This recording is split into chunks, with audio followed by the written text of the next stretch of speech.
അസ്സലാമു അലൈക്കും വറഹ്മത്തുള്ളാഹി. സലാം അടക്കില്ല. ഒന്നുകൂടെ അസ്സലാമു അലൈക്കും. അപ്പൊ എവിടെ നിങ്ങൾ ഇതുവരെ ആദ്യം സലാം പറഞ്ഞപ്പോ എവിടെ ഉണ്ടായിരുന്നു? ഇല്ലായിരുന്നോ? ഉറങ്ങിയോ? ഒന്ന് എഴുന്നേറ്റേക്ക്.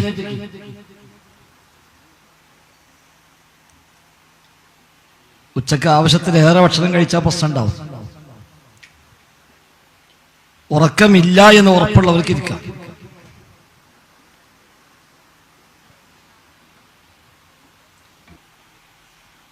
ഈ സെഷൻ എന്താ ഉദ്ദേശിക്കുന്നത്?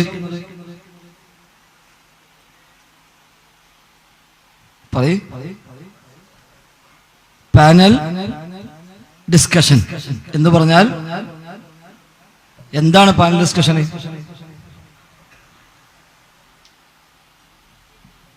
നിങ്ങളാണ് പറയേണ്ടത്. ഡിസ്കഷൻ അല്ലേ? ഡിസ്കഷൻ ആകുമ്പോ അങ്ങോട്ടും ഇങ്ങോട്ടും ഉണ്ടാവും.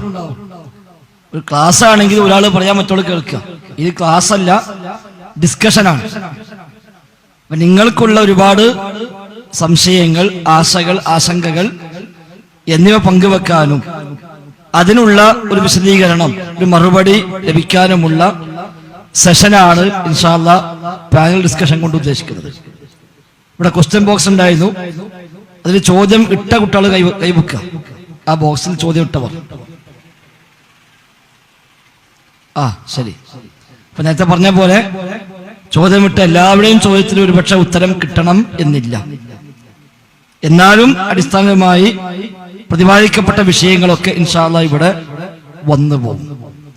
അതില് ഒന്നാമതായി എടുക്കുന്ന ചോദ്യം, ഇപ്പൊ വ്യാപകമായി ചർച്ച ചെയ്യപ്പെടുന്ന ഇസ്ലാമിന്റെ പേരിൽ രംഗത്തു വന്ന ലോകാടിസ്ഥാനത്തിൽ തന്നെ ചർച്ചയുള്ള ഒരു തീവ്രവാദ സംഘടന എന്തായിരിക്കും പേര്? IS. അതുമായി ബന്ധപ്പെട്ടാണ് കിട്ടിയ ഒരു പ്രധാനപ്പെട്ട ചോദ്യം. അതാണ് IS. ഇപ്പൊ ഒരു IS ഒഴിവായി വെറും ISI ഉള്ളൂ, ഇസ്ലാമിക് സ്റ്റേറ്റ്. ലോകത്തെ മൊത്തം ഒരൊറ്റ രാജ്യമായി കാണുകയും ആ രാജ്യത്തെ മൊത്തം ഇസ്ലാമിക രാജ്യമാക്കി മാറ്റണമെന്ന ഉദ്ദേശം പുറത്തേക്ക് പറയുകയും അതിന്റെ മറവിൽ തീവ്രവാദം പ്രചരിപ്പിക്കുകയും ചെയ്യുന്ന ഇസ്ലാമിന് അന്യമായ, ഇസ്ലാമിന്റെ ശത്രുക്കളായ സംഘമാണ് യഥാർത്ഥത്തിൽ IS എന്നുള്ളത്. ഇസ്ലാമിക് സ്റ്റേറ്റ് എന്നാണ് പുറത്തേക്ക് അവർ ലക്ഷ്യമായി പറയുന്നതെങ്കിലും യഥാർത്ഥത്തിൽ സംഭവിക്കുന്നത് ഇസ്ലാമിനെ തകർക്കാനുള്ള ശ്രമങ്ങളാണ്, മുസ്ലിമീങ്ങളെ ഇല്ലായ്മ ചെയ്യാനുള്ള ശ്രമങ്ങളാണ് അവർ ചെയ്തുകൊണ്ടിരിക്കുന്നത്. അതിന് ഏറ്റവും വ്യക്തമായ ഒരു ഉദാഹരണമാണ് കഴിഞ്ഞ റമദാനിലുണ്ടായ ഒരു സ്ഫോടനം. എവിടെയായിരുന്നു?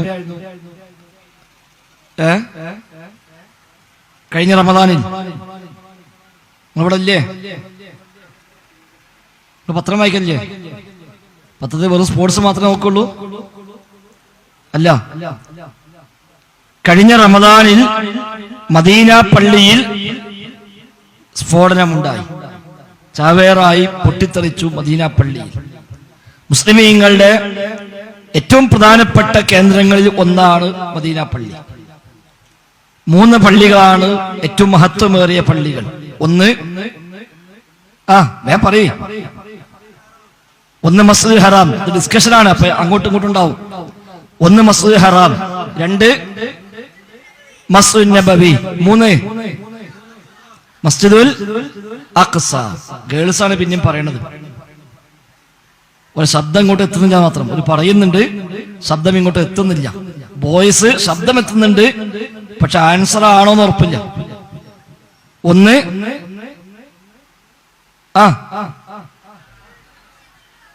മസ്ജിദ് ഹറാം, 2 മസ്ജിദ് നബവി, 3 മസ്ജിദ് അഖ്സ. മസ്ജിദ് അഖ്സ എവിടെയാണ്? ഫലസ്തീൻ. അപ്പൊ ഈ 3-ൽ രണ്ടാമത്തേതാണ് മസ്ജിദ് നബവി, മദീനയിലെ നബിയുടെ പള്ളി എന്നറിയപ്പെടുന്ന മസ്ജിദ് നബവി. അത് മുസ്ലിമീങ്ങൾ ഏറെ മഹത്വമായി കാണുന്ന കേന്ദ്രമാണ്. അവിടെ പോയി ചാവേറായി പൊട്ടിത്തെറിക്കാൻ ഒരു മുസ്ലിമിന് എന്തായാലും കഴിയില്ല എന്ന് ഉറപ്പ്. ഇസ്ലാമിക രാജ്യം സ്ഥാപിക്കാനാണ് എന്ന പേരിൽ മുസ്ലിമീങ്ങളെ കേന്ദ്രത്തിൽ പോയി പൊട്ടിത്തെറിക്കുമ്പോൾ ഉറപ്പാണ് അത് ഇസ്ലാമിക രാജ്യം സ്ഥാപിക്കാനല്ല, ഇസ്ലാമിക രാജ്യങ്ങളെയും ഇസ്ലാമിക സംവിധാനങ്ങളെയും തകർക്കാനാണ് യഥാർത്ഥത്തിൽ ഉദ്ദേശിക്കുന്നത്. അവർ കൊണ്ടുവന്ന നയപ്രകാരം IS-ൽ മെമ്പർഷിപ്പ് എടുത്ത് അതിന്റെ സഹയാത്രികരായി കൂടുന്നവർ അവർ മാത്രമാണ് മുസ്ലിങ്ങൾ, അല്ലാത്തവരൊന്നും മുസ്ലിങ്ങളല്ല. അവർ സ്വയം ഒരു ഖലീഫയായി രംഗത്ത് വന്നു. പഴയ കാലത്ത് ഖലീഫന്മാരുണ്ടായിരുന്നു. പ്രവാചകനേക്കാൾ ശേഷം ഒന്നാം ഖലീഫ അബൂബക്കർ സിദ്ദീഖ് റളിയല്ലാഹു അൻഹു, രണ്ടാം ഖലീഫ, മൂന്നാം ഖലീഫ, ആ നാല് പേർക്കും കൂടി പേരുണ്ട്, ഖുലഫാഉർ റാഷിദൂൻ. അപ്പൊ എന്നതുപോലെ ഖലീഫയായി സ്വയം രംഗത്ത് വന്നു ഒരാള്. അയാളുടെ പേര് അബൂബക്കർ അൽ ബഗ്ദാദി. എന്നിട്ട് അയാൾ ഖലീഫയാണ് എന്ന് പറയുകയും അയാളെ ഖലീഫയായി അംഗീകരിക്കാത്തവരൊന്നും മുസ്ലിങ്ങളല്ല. അയാളുമായി ബൈഅത്ത് ചെയ്ത് അയാളുമായി കരാറ് ചെയ്ത് അയാളെ ഖലീഫയായി അംഗീകരിച്ചാൽ മാത്രമേ ഒരാൾ പൂർണ്ണമായ മുസ്ലിമാവുകയുള്ളൂ. അല്ലാത്തവർ ഇസ്ലാമിൽ നിന്ന് പുറത്തു പോയവരാണ്, അവര് മതഭ്രഷ്ടരാണ്. അതുകൊണ്ട് അവരുമായി യുദ്ധം ചെയ്യൽ അനിവാര്യമാണ് എന്നതാണ് IS-ന്റെ അടിസ്ഥാന ആശയം. അതുപ്രകാരം മക്കയിലും മദീനയിലും അടക്കമുള്ള ആളുകൾ, ഹറമിലെ ഇമാമുമാർ, സൗദി അറേബ്യയിലെ പ്രമുഖരായ പണ്ഡിതന്മാർ, ലോകത്തെമ്പാടുമുള്ള മുസ്ലിമീങ്ങളായ ആളുകൾ, അവരൊക്കെ ഇസ്ലാമിൽ നിന്ന് പുറത്തു പോയവരാണ്. അതല്ലെങ്കിൽ അബൂബക്കർ ബഗ്ദാദിക്ക് ബൈഅത്ത് ചെയ്ത് IS-ന്റെ സഹയാത്രികരായി മാറണം, എങ്കിൽ മാത്രമേ അയാളെ മുസ്ലിമായി പരിഗണിക്കുകയുള്ളൂ എന്നാണ് IS വാദിച്ചത്. അതുകൊണ്ട് അല്ലാത്തവരോടൊക്കെ യുദ്ധം പ്രഖ്യാപിക്കാം. അതുകൊണ്ട് ലോകത്ത് എവിടെയും പോയി അവർക്ക് സ്ഫോടനം നടത്താമെന്ന് അവർ ആശയമായി സ്വീകരിക്കുന്നു. ഏത് രാജ്യത്തും ഏത് പള്ളിയിലും ഏത് മുസ്ലിം കേന്ദ്രങ്ങളിലുമൊക്കെ അവർക്ക് സ്ഫോടനങ്ങൾ നടത്താം. കാരണം അതൊന്നും ഇസ്ലാമിന്റെ കേന്ദ്രമല്ല, അതൊന്നും മുസ്ലിങ്ങളല്ല എന്നതാണ് അവരുടെ വാദം.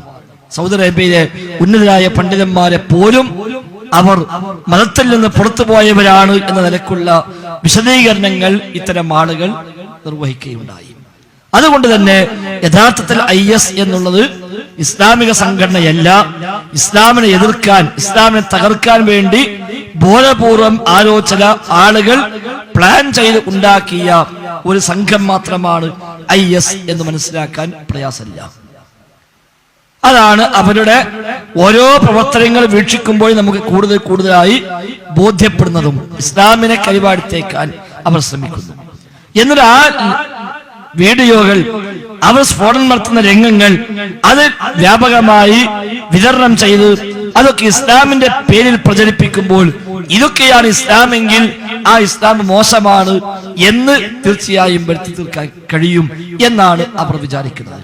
അതുകൊണ്ട് തന്നെ ലോകത്തെ മൊത്തം പണ്ഡിതന്മാർ ഐക്യകണ്ഠേന പ്രഖ്യാപിച്ചു IS ഇസ്ലാമിന്റെ ഏറ്റവും വലിയ ശത്രുവാണ് എന്ന്. ഹജ്ജിന്റെ വേളയിൽ അറഫ മൈതാനിൽ വെച്ച് ദുൽഹിജ്ജ മാസം 9 എന്നും ഓരോ പ്രഭാഷണം ഉണ്ടാവാറുണ്ട്, ഒരു ഖുത്ബയുണ്ടാകാറുണ്ട്. സൗദി അറേബ്യയുടെ ഗ്രാൻഡ് മുഫ്തിയാണ് സാധാരണ ആ ഖുത്ബ നിർവഹിക്കാറുള്ളത്. അത് തുടങ്ങി വെച്ചത് റസൂലുള്ളാഹി സ്വല്ലല്ലാഹു അലൈഹി വസല്ലമയാണ്. ദുൽഹിജ്ജ 9 അറഫയിൽ വെച്ച് റസൂലുള്ളാഹി സ്വല്ലല്ലാഹു അലൈഹി വസല്ലമ ഒരു ഖുത്ബ നിർവഹിച്ചിട്ടുണ്ട്.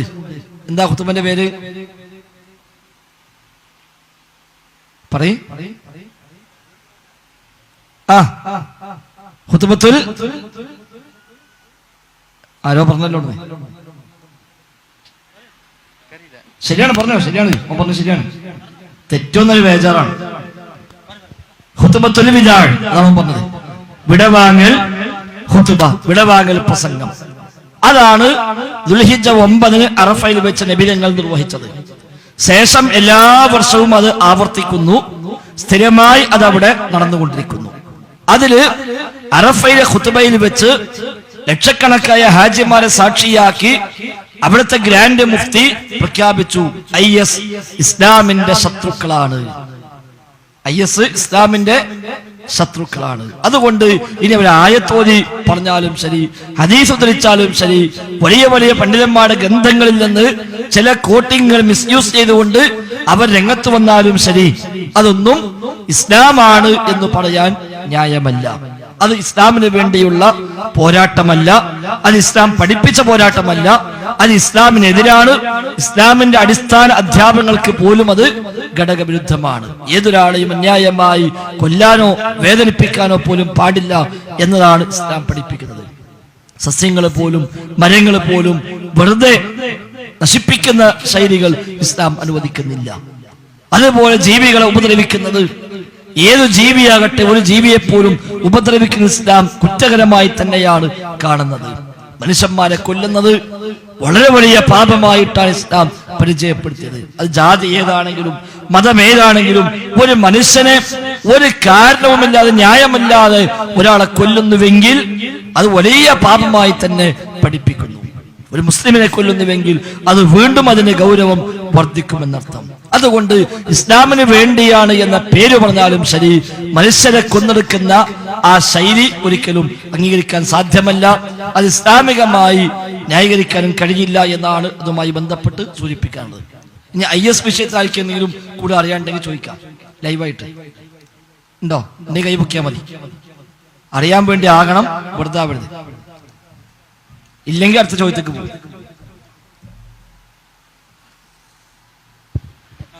അസ്സലാമു അലൈക്കും. IS സലഫിസവുമായി ബന്ധപ്പെട്ടതാണ്, അല്ലെങ്കിൽ സലഫി ആദർശങ്ങളാണ് അതിൻ്റെ അടിസ്ഥാനമെന്ന് പറഞ്ഞിട്ടുള്ള ഒരു പ്രചരണം നമ്മുടെ സമൂഹത്തിൽ വ്യാപകമായി കാണാറുണ്ട്. ഈ അടുത്ത് IS സലഫിസം ഫാസിസം എന്ന പേരിൽ ക്യാമ്പയിന് പോലും നമ്മുടെ നാട്ടിലൊക്കെ കാണാനിടയായി. അപ്പോൾ അതിനെക്കുറിച്ച് ഒരു ഭാഗം പ്രതീക്ഷിക്കുന്നു. അസ്സലാമു അലൈക്കും. നമ്മൾ പറഞ്ഞതിൽ തന്നെ കാര്യം വ്യക്തമാണ്. സലഫി ആദർശം എന്ന് പറഞ്ഞാൽ ഇസ്ലാമിന് തനതായ ആദർശം എന്നാണല്ലോ അതിനർത്ഥം. സലഫിസം എന്ന ഒന്നില്ല, സലഫിയത്താണ്. അതിനെ ഒരു ഇസമാക്കി മാറ്റാൻ ചില ആളുകൾ ശ്രമിക്കുന്നു എന്ന് മാത്രം.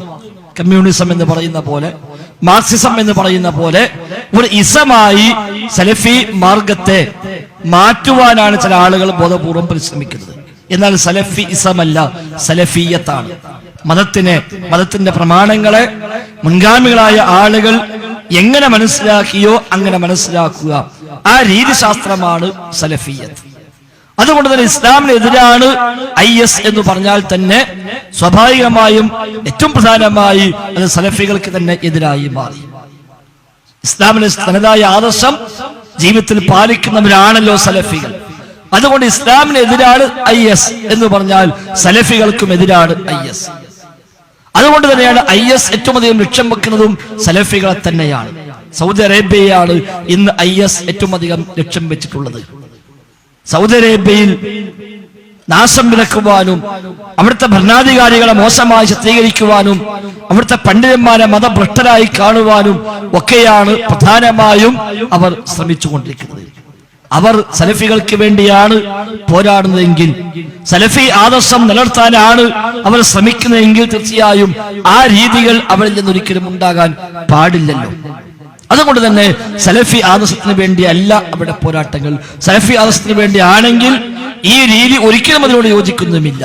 പിന്നെ സ്വാഭാവികമായും ഒരു കിട്ടിയ അവസരം ഉപയോഗപ്പെടുത്തിക്കൊണ്ട് ചില ആളുകൾ സലഫികളെ വളർച്ചയും സലഫികളുടെ ദഅവത്തും പ്രബോധനങ്ങളും ഒക്കെ പ്രയാസമായി കാണുന്ന അന്ധവിശ്വാസത്തിന്റെയും അനാചാരങ്ങളുടെയും ഒക്കെ വക്താക്കളായ ആളുകൾ സലഫികളെ ആക്ഷേപിക്കാൻ, സലഫികളെ തേജോവധം ചെയ്യാൻ കിട്ടുന്ന എല്ലാ അവസരങ്ങളും ഉപയോഗപ്പെടുത്താൻ അവർ മുന്നോട്ട് വരും എന്ന കാര്യം തീർച്ചയാണ്. അതിന്റെ ഭാഗമായിട്ടാണ് ഇതിനെ കൂട്ടിക്കെട്ടിക്കൊണ്ട് ആ നിലക്കുള്ള പ്രചാരണങ്ങളുമായി ചില ആളുകൾ നമ്മുടെ നാട്ടിൽ രംഗത്തിറങ്ങിയത്. പക്ഷെ അത് പൊതുസമൂഹം തിരിച്ചറിയുകയും ഇവിടെ ഉത്ബുദ്ധരായ കാര്യങ്ങൾ മനസ്സിലാക്കുന്ന കൃത്യമായി മുസ്ലിങ്ങളെയും സലഫികളെയും എല്ലാം ചരിത്രം അതേക്കുറിച്ച് ബോധ്യമുള്ള ആളുകളൊക്കെയും കാര്യങ്ങൾ തിരിച്ചറിയുകയും അത് ന്യായമല്ല, അവിടെ ആ പ്രചാരങ്ങൾ ഒരിക്കലും ന്യായീകരിക്കാൻ പറ്റാവുന്നതല്ല എന്ന് വ്യക്തമായി ബോധ്യപ്പെടുകയും ചെയ്തിട്ടുണ്ട് എന്നതാണ് നമുക്ക് സമകാലിക ചിത്രത്തിൽ നിന്ന് മനസ്സിലാക്കാൻ സാധിക്കുന്നത്. അല്ലാഹു അക്ബർ.